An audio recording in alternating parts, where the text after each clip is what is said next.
Israel. Poderoso guerrero, uno de los grandes hombres, en mi opinión, que jamás haya vivido. Les digo que David era un hombre entre hombres, un hombre por arriba de la mayoría de los otros hombres, un individuo increíble. Y aún así, él cayó en bajo, tenebroso, detestable y atroz pecado. Y este capítulo lo narra. Cuando Dios pinta un retrato verbal de un hombre, Él lo pinta en su totalidad. Él no oculta las imperfecciones, las cicatrices. Leí que Alejandro Magno, quien conquistó el mundo a los 33 años, mandó que le hicieran un retrato y él colocó la mano a un lado de su rostro como si estuviera pensando. Mas lo que estaba haciendo era ocultando una cicatriz de guerra. La Biblia no oculta las cicatrices, y aquí vemos una cicatriz en la vida de David. Segunda de Samuel 11:1. Aconteció al año siguiente, en el tiempo que salen los reyes a la guerra, que David envió a Joab, y con él a sus siervos y a todo Israel, y destruyeron a los amonitas, y sitiaron a Rabá. Pero, en Biblia yo tengo subrayado, pero David se quedó en Jerusalén.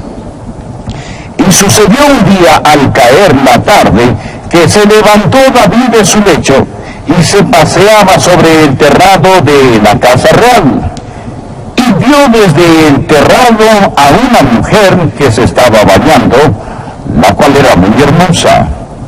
Envió David a preguntar por aquella mujer y le dijeron: aquella es Betsabé, hija de Eliam, mujer de Urías Eteo. Y envió David mensajeros y la tomó y vino a él, y él durmió con ella. Luego ella se purificó de su inmundicia y se volvió a su casa. Y concibió la mujer y envió a hacerlo saber a David, diciendo: estoy encinta. Existen 3 puntos que deseo que usted vea conmigo al estudiar este pasaje. Jóvenes en el balcón, por favor presten atención, porque esto es algo que van a tener que enfrentar los de entre ustedes que claman el nombre de Jesús. Primero, veremos lo que voy a llamar la trágica causa del pecado de David. ¿Cómo un hombre como él pudo caer en pecado? Un buen hombre. Permítame decirle cuál fue su pecado. Primero, su pecado fue de ociosidad. El pecado de ociosidad. Miren los versículos 1 y 2. La Biblia dice aquí que era el tiempo que salen los reyes a la guerra. Pero David estaba en Jerusalén. La Biblia dice que la cosecha había terminado y que la batalla había comenzado. Hay 2 campos en los que todos necesitamos permanecer. Uno es el campo de cosecha y el otro es la batalla. Si es un hombre de Dios, una mujer de Dios, un niño de Dios, Dios nunca ha planeado que usted esté fuera del campo de cosecha o el de la batalla. Si no estamos en el campo de cosecha, debemos estar en el de la batalla. Si no estamos en uno, debemos estar en otro. Aquí está el problema. David no estaba haciendo algo malo en particular, excepto que falló en hacer lo correcto. El pecado de David aquí es el pecado de omisión, es el pecado de ociosidad. Hemos oído el decir que la ociosidad, que un corazón y una mente ociosa son el taller del diablo. El pecado de omisión. La Biblia dice: al que sabe hacer lo bueno y no lo hace, le es pecado. Voy a decirles algo, amigos. Todo pecado, al final y al cabo, es un pecado de omisión. Todo pecado, porque si usted hace lo que debe hacer, no puede hacer lo que no debe hacer, ¿no es cierto? David debió haber estado con sus compatriotas en la guerra. Él debió haber estado en la batalla del rey, peleando la guerra del rey, pero no lo hizo. ¿Qué estaba haciendo? Él estaba en la cama. ¿A qué hora estaba acostado? Escuche, estaba acostado en la tarde. La Biblia dice que al caer la tarde, se levantó David de su lecho. Él estaba en la cama, perezoso, y al levantarse salió a caminar en el terrado. Existe un tiempo para el descanso legítimo, pero se supone que no debe pasarse todo el día en la cama. La Biblia dice en Proverbios 24, versículos 33 y 34, un poco de sueño cabeceando, otro poco poniendo mano sobre mano, otro poco para dormir. Así vendrá como caminante tu necesidad y tu pobreza como hombre armado. ¿Dónde pecó? Número 1, fue un pecado de ociosidad. Número 2, fue un pecado de negligencia. David era un rey guerrero, pero ahora se había quitado su armadura. ¿Qué nos dice la Biblia que debemos hacer? En 2 Timoteo capítulo 2 versículo 3 dice, sufre penalidades como buen soldado de Jesucristo. ¿Por qué se quitó David su armadura? Se estaba llevando a cabo una batalla, pero David había tenido tantas victorias, que estaba tomándolas por un hecho. Él simplemente presumía que Dios lo iba a seguir bendiciendo. Le diré que más fue. No solo fue pecado de ociosidad, no solo fue pecado de negligencia, sino que fue un pecado de impulsividad. Él no había planeado pecar ese día. No tenía idea que haría tal cosa cuando despertó. No lo había maquinado, no lo había planeado. La Biblia simplemente dice que David se levantó, salió a pasearse en el terrado y al mirar, ahí estaba ella. Ahí estaba ella. La Biblia dice que la vio. Y ese fuego de lujuria comenzó a arder en él. Esto fue su impulsividad que causó que pecara. Él no tenía idea que iba a hacer tal cosa ese día. ¿Me está escuchando? Permítame decir qué es el pecado. ¿Me escucha? Adolescentes, presten atención. El pecado es una combinación de tres cosas muchas veces. Es una debilidad sin detectar, una oportunidad inesperada y una vida desprotegida. Es una debilidad sin detectar, una oportunidad inesperada y una vida desprotegida. Esta es la razón por la que debe proteger su corazón, proteger su vida. Usted no sabe lo que está latente en su propia carne. Usted dirá, bueno, soy salvo desde hace mucho tiempo, mi carne ha mejorado. Su carne no ha mejorado ni una pizca. Lo que es la carne es carne. Es por esta razón que debemos hacer como el Señor Jesucristo nos enseñó cuando oramos todos los días al decir, amado Dios, no nos dejes caer en tentación, mas líbranos del mal. Y usted trae el manto de protección de Dios sobre su vida, porque hay una debilidad sin detectar, una oportunidad inesperada y una vida desprotegida, y usted puede caer. Él fue impulsivo en su pecado. Él no planeó el hacer tal cosa. Le diré qué más pasó. Llegó a ser un pecado de frialdad. ¿Sabe qué sucedió? Si comienza a leer en el versículo 6 de este mismo capítulo, se dará cuenta que cuando David descubrió que Betsabé estaba encinta, él trató de encubrir su pecado. Él se dijo, se lo quedé. Traeré al esposo de Betsabé del campo de batalla, pasarán una noche juntos y él pensará que el niño es suyo. Entonces trajo a Urías a casa del campo de batalla, pero Urías amaba a David tanto y era tan leal a sus soldados en batalla que dijo, yo no puedo estar aquí teniendo romance con mi esposa cuando mis soldados están allí fuera en el campo de batalla. En lugar de irse a su casa, durmió al lado de la puerta de David para proteger a David su rey. Cuando David se dio cuenta que el plan no iba a funcionar, pensó, no, tengo que hacer algo para deshacerme de Urías, porque Urías va a saber que este bebé no es su hijo. Entonces David llamó al comandante en jefe de sus ejércitos, Joab, y le dijo, toma a Urías y ponlo al frente de la batalla, al frente de lo más recio de la batalla. Y en el momento en que él esté en la zona más peligrosa de frente, retira las tropas, déjenlo solo para que muera allí, y así podemos decir a todos que murió en guerra. Era un plan diabólico concebido en el infierno. David nunca se imaginó que él pudiese llegar a hacer esto, y mucho menos cometer el pecado de adulterio. Pero lo hizo. La ociosidad, la negligencia, la impulsividad, la frialdad y ahora la terquedad.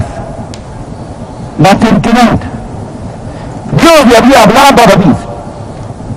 David estaba bajo gran convicción, pero David pasó todo un año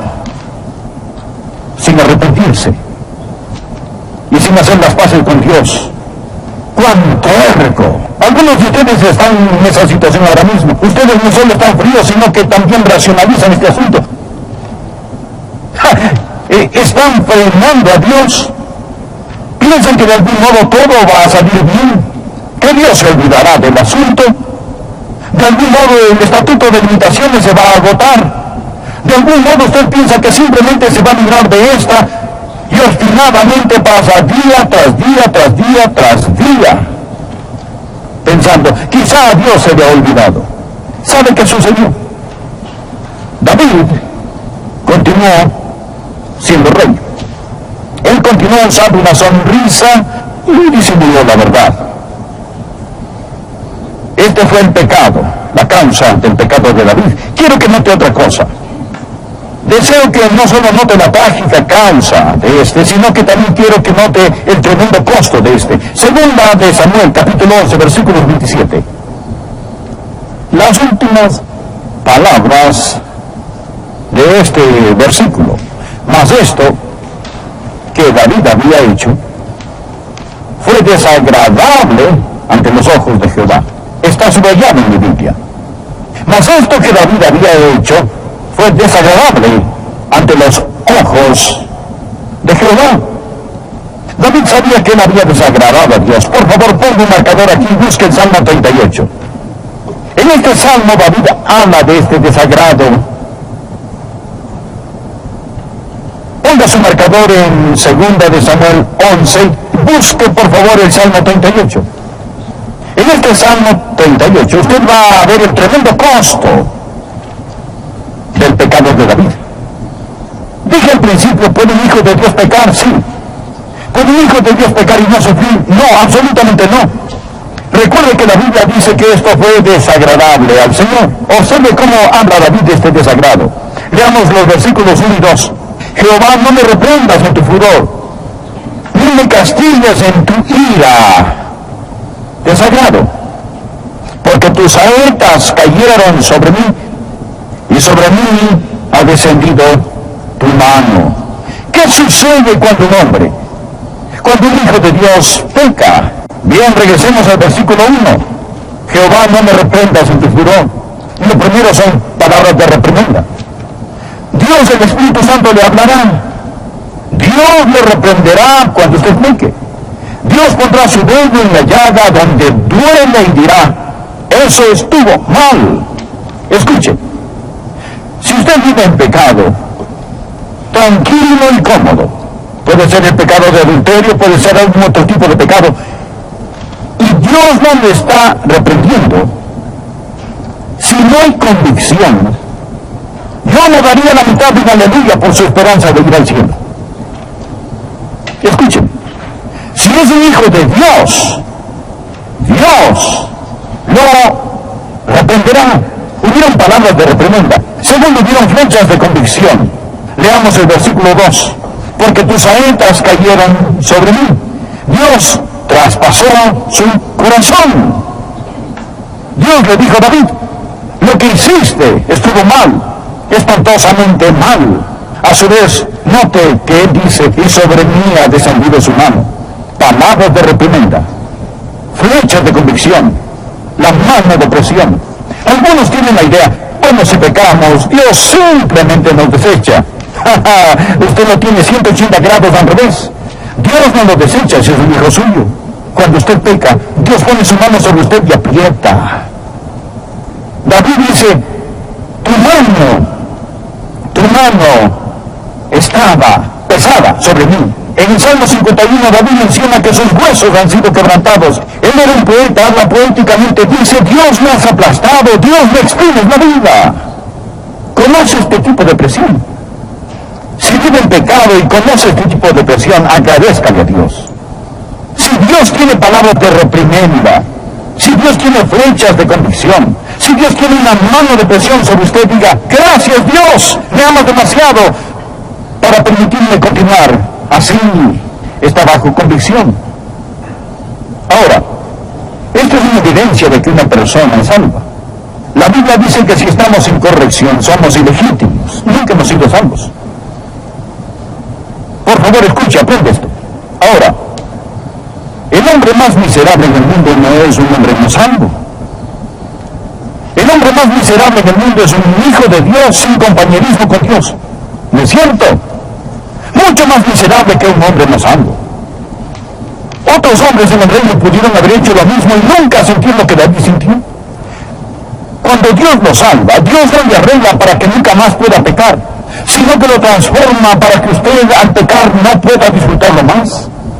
Bien, quiero que usted, por favor, vea conmigo, estimado amigo, el término crítico del pecado de David, para que le hablara a David de su pecado. Hay una confrontación. Lea, por favor, en el capítulo 12, el versículo 9. La Biblia narra cuando el profeta Natán llegó a confrontar a David y Natán le pregunta, ¿por qué pues tuviste en poco la palabra de Jehová, haciendo lo malo delante de sus ojos? Ahora permítame decirle cómo opera Dios.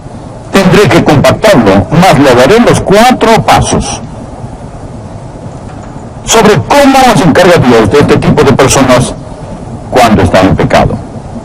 El término crítico. Primero, existe convicción. Ya hemos hablado sobre eso. Sobre esa convicción, esas palabras de reprimenda, esas flechas de convicción, esa mano de presión. ¿Qué debe hacer si hay pecado en su vida? Puede ser tan solo el pecado de frialdad, puede ser un pecado pequeño, no uno grande. Encárguese de él inmediatamente.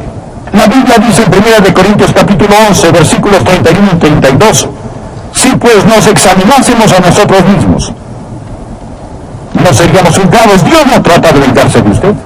Dios simplemente quiere corregirlo. Versículo 32, mas siendo juzgados, somos castigados por el Señor para que no seamos condenados con el mundo. Cuando los padres castigan a sus hijos, no tratan de vengarse de ellos, tratan de corregirlos. Incluso hay algunos niños que lo único que tienen que hacer es solo mirarlos y sus pequeños corazones se derriten. Ahora bien, si el niño está arrepentido y el niño ha cambiado, no está haciendo más de malo, usted no dice, bien, lo voy a castigar de todos modos. No.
Lo que usted desea es un cambio de comportamiento.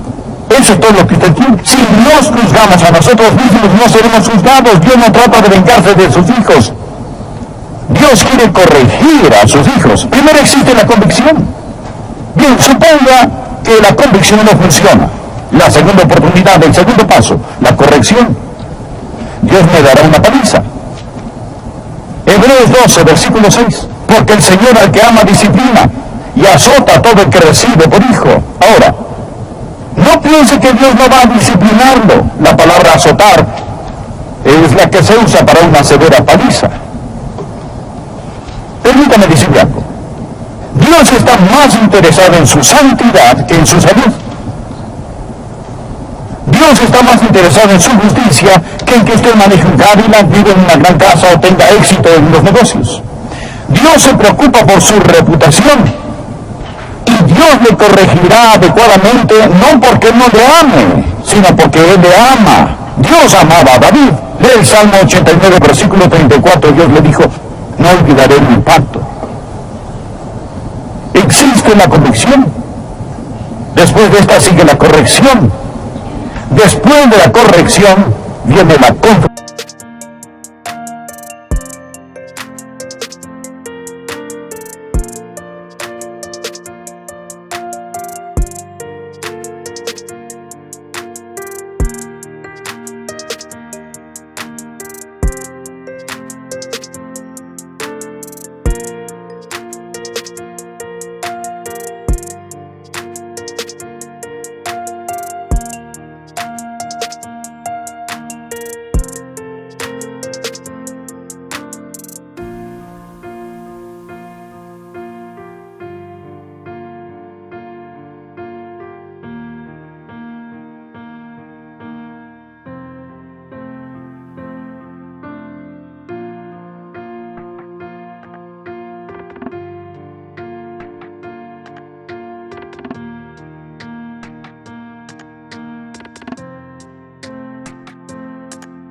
confrontación.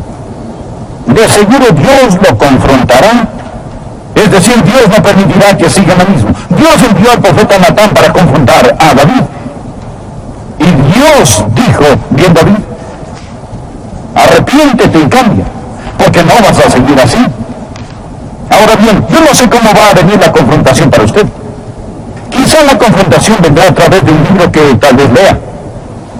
Tal vez el Espíritu Santo de Dios le hablará a su corazón. Quizás será por medio de su esposa o de su esposo. Tal vez será su pastor, quizá un amigo o quizá alguna circunstancia.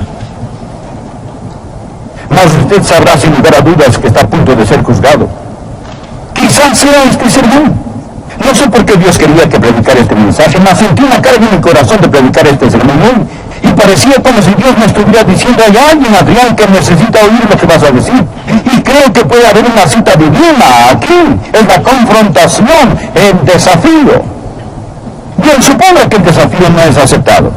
Suponga que cuando Dios dice, muy bien, he tratado la convicción, he tratado la corrección, ahora lanzo un desafío. Viene la confrontación.